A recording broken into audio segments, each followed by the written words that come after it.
But ಈಗ S Janakamma ಆಗಲಿ ಚಿತ್ರ ಅವರಾಗಲಿ ಯಾರೇ ಬಂದು ನಿಮ್ಮ ವಾಯ್ಸ್ ಕೇಳಿಸ್ಕೊಂಡ ತಕ್ಷಣ ಅವ್ರು ತುಂಬ ಈಸಿ ಆಗಿಬಿಡ್ತಿತ್ತು. ಅದೇ ಥರ ಹಾಡೋದು ಅಷ್ಟೇ ಬಾಕಿ ಅವ್ರಿಗೆ, ಇನ್ನೇನು ಇಲ್ಲ. ಹೆಚ್ಚಾಗಿ ಇನ್ನೇನಿಲ್ಲ. ಮೇ ಬಿ ಕೆಲವು ಸಾಂಗ್ಸಲ್ಲಿ ಬೇರೆ ಎಕ್ಸ್ಪ್ರೆಷನ್ಸ್ ಏನೋ ಬೇಕಾದ್ರೆ ಮ್ಯೂಸಿಕ್ ಡೈರೆಕ್ಟರ್ಸ್ ಅವ್ರಿಗೆ ಹೇಳೋರು, ಅವ್ರು ಅದನ್ನೊಂದು ಆ್ಯಡ್ ಮಾಡೋರು. ಅದರ್ವೈಸ್ ಜನರಲ್ ಜಿಸ್ಟ್ ಎಲ್ಲ ಸೇಮ್. ಫಸ್ಟ್ ಟೈಮ್ ಭೇಟಿ ಮಾಡಿದ ಮುಖತಃ ಯಾವಾಗ ಎಸ್ ಜಾನಕಮ್ಮನವರು?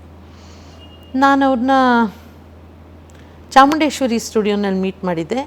ಬಟ್ ಅದಕ್ಕಿಂತ ಜಾಸ್ತಿ ನಾನು ಪ್ರಸಾದ್ ಸ್ಟುಡಿಯೋನಲ್ಲಿ ಮೀಟ್ ಮಾಡಿದಾಗ ನಾವು ಕೂತು ಮಾತಾಡಿದ್ದು ಎಲ್ಲ. ಸೊ ಸುಮ್ಮನೆ ಕ್ಯಾಶುವಲಾಗಿ ಮಾತಾಡ್ವಿ. ನಾನು ಅವ್ರಿಗೆ ಹೇಳಿದೆ, ನಿಮ್ಮ ಅಭಿಮಾನಿ ನಾನು, ನೀವು ತುಂಬ ಚೆನ್ನಾಗಿ ಹಾಡ್ತೀರಾ ಅಮ್ಮ ಅಂತ. ಅವರು, ಏನು ಕುಸುಮ ನೀವು ಎಷ್ಟು ಚೆನ್ನಾಗಿ ಹಾಡ್ತೀರಾ ಅಂತ. See her greatness. ಅವರೊಂದು ಇನ್ಸ್ಟಿಟ್ಯೂಷನ್ ಮ್ಯೂಸಿಕಲ್ಲಿ, ಯಾಕೆಂದರೆ the kind of voice modulations that she has made, ಹೌದು, ಅದನ್ನೆಲ್ಲ ನೋಡಿದಾಗ ಆ್ಯಂಡ್ ಒಂದೊಂದರಲ್ಲೂ ಅದೇ ಕಂಫರ್ಟ್ ಝೋನು, ಯಾವುದ್ರಲ್ಲೂ ಮುಜುಗರ ಇಲ್ಲ ಅವರಿಗೆ. ಕ್ಲಾಸಿಕಲ್ ಬೇಸ್ಡ್ ಆದರೂ ಹಾಗೆ ಹಾಡೋರು, ಕ್ಲಬ್ ಸಾಂಗ್ ಆದರೂ ಹಾಗೆ ಹಾಡೋರು, ಸೆಮಿ ಕ್ಲಾಸಿಕಲ್ಲು ಹಾಗೆ. ಸೊ ಒಂದು ನಗು ಎಫೆಕ್ಟ್ ಕೊಡಬೇಕು, ಓಕೆ, ಅಳೋ ಎಫೆಕ್ಟ್ ಕೊಡಬೇಕು, ಓಕೆ. ನಮಗೆ ನಗು ಒಂದೇ ಇಷ್ಟೇ, ಏನು ನಗಕ್ಕೆ ಬರ್ತಿರಲಿಲ್ಲ. ಹಾಗೆ ನಗುವಾಗ ಒಳ್ಳೆ ರಾಕ್ಷಸರಂಗೆ ನಗ್ತಿದ್ವಿ ಕಿರ್ಚ್ಕೊಂಡು. ಅಲ್ಲಿ ನಗೆ ಅಂದರೆ ಏನೂ ನಗುನೇ ಬರ್ತಿರಲಿಲ್ಲ. We didn't know how to apply this ಅಂತ. ಬಟ್ ಅವ್ರಿಗೆ ಎಷ್ಟು ಎತ್ತಿದ ಕೈ ರೀ.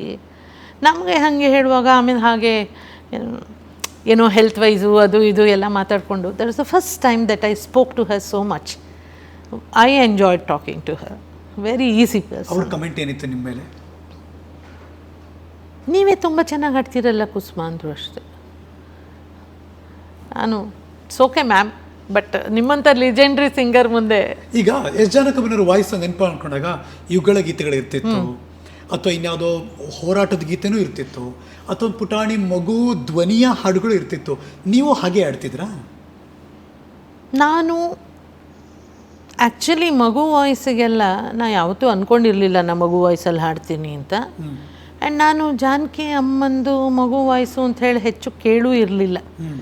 ನಮ್ಗೆ ಅನಿಸುತ್ತೆ ಮೂಲತಃ ನಾವು ಡೆಲ್ಲಿನಲ್ಲಿ ಬೇಸಿಕ್ ಇಯರ್ಸ್ ಅದು ಕಳೆದಿದ್ದು, ಆವಾಗ ಕನ್ನಡ ಹಾಡುಗಳು ಕೇಳೋಕ್ಕೆ ಸಿಗ್ತಾನೇ ಇರಲಿಲ್ಲ. ಆ್ಯಂಡ್ ನಮ್ಮದು very humble beginning in the family. So ತುಂಬ ಒಂಥರ ರೆಕಾರ್ಡ್ಸ್ ಎಲ್ಲ ತರ್ತಿದ್ರು, ಅವೆಲ್ಲ ಏನು ಇರಲಿಲ್ಲ ಸೀನು. ರೇಡಿಯೋನಲ್ಲಿ ಒಂದು 5 ನಿಮಿಷ ಬರೋದು ಕನ್ನಡದ ಹಾಡು, ಅದು ಕೇಳೋದು ಬಿಟ್ಟರೆ ಇನ್ನೇನೂ ಇಲ್ಲ. ಹಾಗಾಗಿ ತುಂಬ ಏನೂ ಐಡಿಯಾ ಇರಲಿಲ್ಲ ನನಗೆ. ನಮ್ಮನೆಯಲ್ಲಿ ನಮ್ಮ ಅಕ್ಕನ ಮಗಳು ಆವಾಗ she was just about 3 years old 4 years old, ತೊತ್ತೊ ಅಂದ್ಕೊಂಡು ಮಾತಾಡುತ್ತಲ್ಲ, ಅದ್ರ ಥರನೇ ಅದರ ಹತ್ರ ಮಾತಾಡೋದು. ಹಿಂಗೆ ಅಂದ್ಕೊಂಡು ಒಂದಿನ ಸ್ಟುಡಿಯೋನಲ್ಲಿ ನೀವು ಮಗು ವಾಯ್ಸ್ ಹಾಡ್ತೀರಾ ಅಂತ ಕೇಳಿದ್ರು. ಐ ಕ್ಯಾನ್ ಟ್ರೈ ಅಂದೆ. ಯಾಕೆ ಯಾವತ್ತೂ ಏನು ಹಾಡಿರಲಿಲ್ಲ ಹೇಳೋದಕ್ಕೆ ಖಚಿತವಾಗಿ. ಹಾಡಿಸಿದ್ರು ನನಗೆ ಶಂಕರ್ ಗಣೇಶ್ ಅವರು. ಅದಕ್ಕೂ ಮುಂಚೆ GVIR ಸರ್ ಫಿಲ್ಮಲ್ಲಿ ಜಂಬೂ ಸವಾರಿ ಫಿಲ್ಮ್ಗೆ ಹಾಡಿದ್ದೆ. ತಂಗಾಳಿ ತೀಡುತ್ತಿದೆ ಪಾಚೋ ಭೀಮಾ ಪಾಚು ಭೀಮಾ ಅಂತ ಆನೆಗೆ ಹಾಡೋದು ಮಗು. That film was nominated for some awards and all. So ಆವಾಗ ಅದನ್ನು ಹಾಡಿದೆ very first time, and that was Vijay Bhaskar sir music. ಆಮೇಲೆ ನಂಗೆ Shankar Ganesh, I don't know out of the blue from where they thought that I will sing the baby voice. Baby ಶ್ಯಾಮ್ಲಿಗೆ ಕೇಳಿದ್ರು, okay ಹಾಡ್ತೀನಿ ಅಂದೆ. ಪ್ರಸಾದ್ ಸ್ಟುಡಿಯೋಸು ಅಲ್ಲಿ ಹೋದೆ.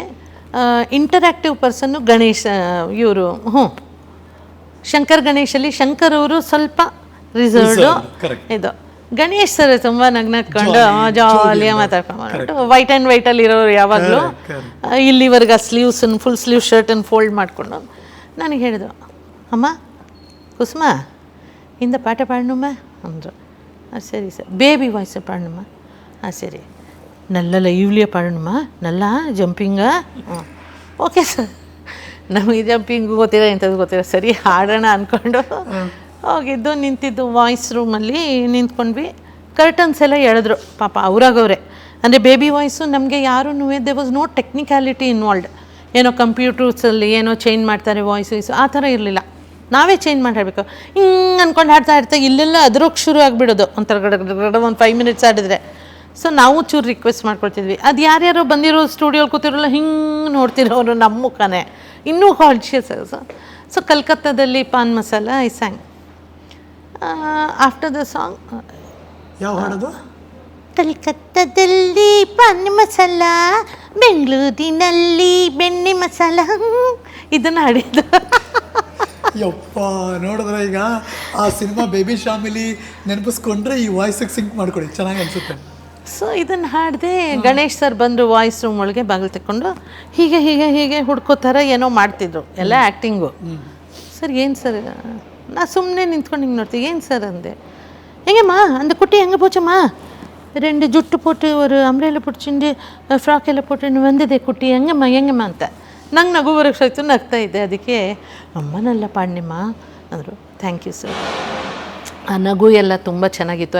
ಅದನ್ನು ಅವರೇನು ನಗಲೇಬೇಕು ಅಂತ ಹೇಳಿರಲಿಲ್ಲ, ಲೈವ್ಲಿಯಾಗಿ ಹಾಡಿ ಅಂತ ಅಷ್ಟು ಹೇಳಿದರು. ಅವ್ರಿಗೆ ತುಂಬ ಖುಷಿ ಆಯಿತು. ಸೊ ಅದಾದಮೇಲೆ ಅವ್ರು ಯಾವ ಬೇಬಿ ವಾಯ್ಸ್ ಸಾಂಗ್ ಮಾಡಿದ್ರು ನೀವೇ ಎಷ್ಟು ಹಾಡಿದ್ರಿ ಹಂಗಾರೆ ಬೇಬಿ ವಾಯ್ಸ್ ಹಾಡುಗಳು? ಒಂದು ಓ ಚಿಟ್ಟೆ ಬಣ್ಣದ ಚಿಟ್ಟೆ ಬಾ ಚಿಟ್ಟೆ ಬಣ್ಣದ ಚಿಟ್ಟೆ ಇದು ಹಾಡಿದೆ. ಆಮೇಲೆ ಒಪ್ಪನ ಕೊರಲಲ್ಲಿ ಹಾರವಾಗಿ ಹೇ ಈ ಹಾಡು ಹಾಡಿದೆ. ಆಮೇಲೆ ಅಲ್ಲಿ ನೋಡು ಅಣ್ಣ ನಮ್ಮ ರಾಜಕುಮಾರಣ್ಣ ಇದನ್ನು ಹಾಡಿದೆ. So many songs. ಸಿನಿಮಾ ಜಗತ್ತಿನ ಮಕ್ಕಳ ವಾಯ್ಸು ಇಲ್ಲಿದೆ. ಸೊ ಆ ಥರ ಬೇಬಿ ವಾಯ್ಸು ತುಂಬ. ಅದು ಏನೇನು ಹಾಡು ಹಾಡಿದ್ರು ಆ ಬೇಬಿ ವಾಯ್ಸ್ ಕ್ಲಿಕ್ ಆದಷ್ಟು ಬೇರೆ ಆಗಲಿಲ್ಲ. ನಾನಿಲ್ಲಿ ಹಾಡಿದ್ದಕ್ಕೆ ಓ ಚಿಟ್ಟೆ ಬಣ್ಣದ ಚಿಟ್ಟೆ ಎಲ್ಲ ನನ್ನ ಶಂಕರ್ ಗಣೇಶ್ ಸರು ಚೆನ್ನೈಗೆ ಕರೆಸಿದ್ರು ತಮಿಳ್ ವರ್ಷನ್ ಹಾಡೋದಕ್ಕೂ. ನೀವೇ ಹಾಡೋದು ತಮಿಳ್ ವರ್ಷನ್ ಹಾಡೋದು? ಇಲ್ಲ, ಆ್ಯಕ್ಚುಲಿ ತೆಲುಗುನಲ್ಲಿ ಹಾಡಿದ್ದು. ಓ ಚಿಲಕ ಬಂಗಾರ ಚಿಲಕ ಅಂತ ಇದನ್ನ ಹಾಡಿಸಿದ್ರು. ಆಗ ಅಲ್ಲಿ ಕರೆಸಿ ವುಡ್ಲ್ಯಾಂಡ್ಸ್ ಹೋಟೆಲ್ನಲ್ಲಿ ಇಳ್ಕೊಳ್ಳೋಕ್ಕೆಲ್ಲ ವ್ಯವಸ್ಥೆ ಮಾಡಿಸಿ ವಾಟ್ ರಾಯಲ್ ಟ್ರೀಟ್ಮೆಂಟ್ ಅಂತೀರಾ, ಏನು ಕಾರ್ ಕಳಿಸಿ ಕರ್ಕೊಂಡು ಹೋಗಿ. It was great. I enjoyed it. Chitra ಅವ್ರದ್ದು ಸರಿ ಗ ಮ ಸದಾ ಮಗರಿ ಸಾ, ದಿಸ್ ಇಸ್ ದ ಸ್ಕೇಲ್. ರಾಗವಾಗಿ ನಾನು ಈ ಥರ ಸಾಂಗ್ ಇದ್ದಿದ್ದು ಚಿತ್ರಮ್ಮ ಹಾಡಬೇಕಿತ್ತು. It was pretty high also. ನಮಗೇನು ಅಂದರೆ ಮುಂಚೆ ಶಾಸ್ತ್ರೀಯ ಸಂಗೀತ ಹೇಳ್ಕೊಡುವಾಗ ಜಿ ಶಾರ್ಪಲ್ಲೇ ಹೇಳ್ಕೊಡೋದು. ಸೊ ನಾವೊಂದು 10-12 ವರ್ಷ ಜಿ ಶಾರ್ಪಲ್ಲಿ ಕಲ್ತ್ಬಿಟ್ಟು ಫಿಲ್ಮ್ ಇಂಡಸ್ಟ್ರಿನಲ್ಲಿ ಹಾಡೋದಕ್ಕೆ ತುಂಬ ಕಷ್ಟ ಅನಿಸೋದು ಹರೀಶ್. ಬಿಕಾಸ್ ಫಿಲ್ಮ್ ಇಂಡಸ್ಟ್ರಿನಲ್ಲಿ ನಿಮಗೆ ಇದೇ ಒಂದೇ ಶ್ರುತಿ ಇರುತ್ತೆ ಅಂತ ಹೇಳಲಿಕ್ಕಾಗೋಲ್ಲ. ಆಯಾ ಸಾಂಗು ಅದ್ರ ಮೂಡು ಅದ್ರ ಎಕ್ಸ್ಪ್ರೆಷನ್ ಮೇಲೆ ದ ಪಿಚಸ್ ವೇರಿ. ಹೋಗುತ್ತೆ, ಎಫ್ ಎಂಥದ್ದು ಅದ್ರ ಅಪ್ಪಂಗೂ ಹೋಗುತ್ತೆ. ಸೊ ಏನಾಗುತ್ತೆ, ಮತ್ತು ಜೊತೆಗೆ ಏನೇನೆಲ್ಲ ಎಕ್ಸ್ಪೆಕ್ಟೇಷನ್ಸ್ ಇರುತ್ತೆ. ಹೈ ನೋಟ್ಸ್ ಹಾಡಬೇಕು, ಸಾಫ್ಟಾಗಿ ಹಾಡಬೇಕು, ಫೇಡ್ ಇನ್ ಫೇಡ್ ಔಟ್ ಕೊಡಬೇಕು, ಎಕ್ಸ್ಪ್ರೆಷನ್ ಕೊಡುಂಗು ಎಲ್ಲಿಂದ ಕೊಡೋದು, ಅಲ್ಲಿ ಸ್ವರ ರೀಚ್ ಆಗುತ್ತೋ ಇಲ್ವೋ ಅನ್ನೋದೇ ವಾಯ್ಸಿಗೆ ಡೌಟ್ ಇರುತ್ತೆ. ಎಕ್ಸ್ಪ್ರೆಷನ್ನಲ್ಲಿ ಫೇಡ್ ಇನ್ ಫೇಡ್ ಔಟ್ ಇರಲಿ. I mean it used to be like that. ಆ ಪರಂಪರೆ ಆಲ್ರೆಡಿ ಶುರು ಆಗಾಗಿತ್ತು. ನಾವು ಯಾರೂ ಅಲ್ಲ ಅದನ್ನು ಬದಲಾಯಿಸೋದಕ್ಕೆ. ತುಂಬ ಕಷ್ಟ ಅನಿಸೋದು. ಹೈ ಹೋದರೆ ಜೋರು ವಾಯ್ಸ್ ಬಿಡದೆ ಇದ್ದರೆ ಶ್ರುತಿನೇ ಸೇರ್ತಿರಲಿಲ್ಲ. ಸಾಫ್ಟ್ ಮಾಡ್ಕೊಳ್ಳಿ. ಸಾಫ್ಟ್ ಮಾಡಿದರೆ ಹೋಗೋದೇ ಇಲ್ಲ ವಾಯ್ಸ್ ಮೇಲೆ ವಾಡೆವ. ಆವಾಗ ಪ್ರಸಾದ್ ಸ್ಟುಡಿಯೋನಲ್ಲಿ ಇದ್ರದ್ದು ಶೂಟಿಂಗ್ ಪರ್ಪಸ್ಗೆ ಹಾಡಿದ್ದು ನಾನು. ಹಂಸಲೇಖ ಸರ್ ಆಮೇಲೆ ಬಂದು ಹಿ ಅಪ್ರಿಷಿಯೇಟೆಡ್ ಇಟ್ ಲೈಕ್ ಎನಿಥಿಂಗ್. ಅವ್ರ ಮ್ಯೂಸಿಕ್ದೇ ಇದ್ದಿದ್ದು.